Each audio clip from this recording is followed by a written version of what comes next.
কি ব্যাপার ঘরে এত সুন্দর সুন্দর বাটি টাটি থাকতে তুমি পাতিলে নুডলস লয়ে বসছো কেন? আরে মাই ডিয়ার হাব্বি, তুমি বেশি কথা বলবে না। হাতিলের মধ্যে খাওয়ার মধ্যে যে স্বাদ সেটা তুমি অন্য কোনো কিছুর মধ্যে পাবে না। তার উপর আমার কি এটা যেসে পাতিল নাকি, এটা বিদেশি পাতিল। তার উপরে এই পাতিলের দাম বাংলা টাকায় প্রায় 4,000 টাকা, 4,000 টাকা 4,500 টাকার মতো। এই পাতিলে খাইতাম না কি এতে খাবো কা? সব তো নিজের মতো বুঝেন, এর লেগে তো তোমার মানছেটা তুমি আনকালচার্ড আনস্মার্ট খ্যাত। মানুষের কথায় আমার কসু হইব, মানুষ আমার খাবা না তো। আমি যদি ভিক্ষা করি খাই, মানুষ হাতের তালি মারবে, ওরে রাজু আর রাজুর বা ভিক্ষা করি খার।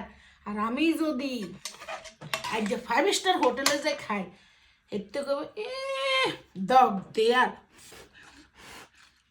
5 স্টার হোটেলে কেন? তো মানুষের কথায় জানে মন, মানুষের কথায় কি আমার পেট ভরবো? মানুষের কথা আমার পেট ভরতো না। তারপরেও তো এটা সমাজ বলতে একটা কথা আছে না? এই বিদেশে আবার কিসের সমাজ? বিদেশে আবার কিসের সমাজ? বিদেশ হইছে তোমার মন চাইলে তুমি কারোর লগে চলবা, তোমার মন চাইলে তুমি কারোর লগে চলতে না। বিদেশে সমাজ হয়, হ্যাঁ আমরা অনেকজন অনেক জায়গা থেকে আসি, একই জায়গায় থাকি সবাই মিলে, মানুষের সাথে মানুষের ভালো সম্পর্ক হয়। কিন্তু আমরা এটা ভুলে যাই সম্পর্ক আর সম্পত্তি কিন্তু এক জিনিস না। এখন আমগোর মধ্যে হয়েছে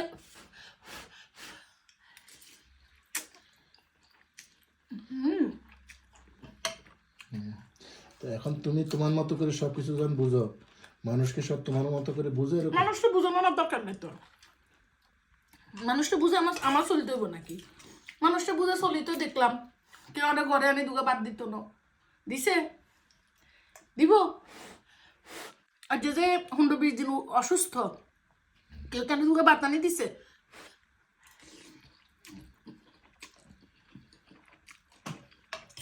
মানুষ বুঝে তো আমি চলি লাভ হইতো না। বিদেশে কি আমার হে মানুষ নাইছে? আমি নিজের টাকায় আছি, নিজের খরচে আছি। তারটা আস্তে আস্তে খাও, তোমার লাগে তোকে কম্পিটিশন দিতেছে না। আমি সব কিছুতে ফার্স্ট হইতে চাই।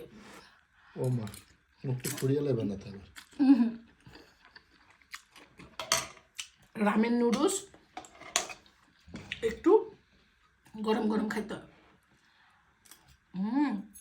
তুমি কি একটু খেতে চাও? না, তোমার তো নজর রাখতে সময় হয়ে যাস। আমি তো তোমার সব কিছুতে নজর দিই। শুনো একটা কথা বলি, বিদেশে আমরা আসার পরে মা বাবা ভাই বোন সবাই রাখি আসি, তো আসার পর আমরা বেদিশে হয়ে যাই যে আমরা কি করুম, কার লগে চলুম। এটা আসলে উচিত না। আপনি যদি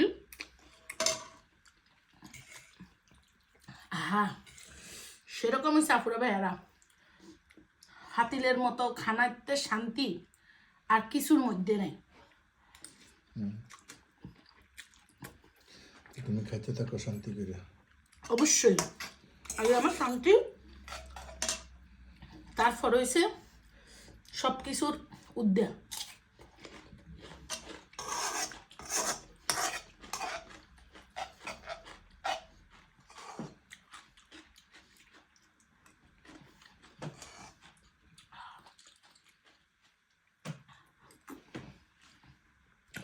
আল্লাহর নিয়ামত আছে এই যে আন্ডা,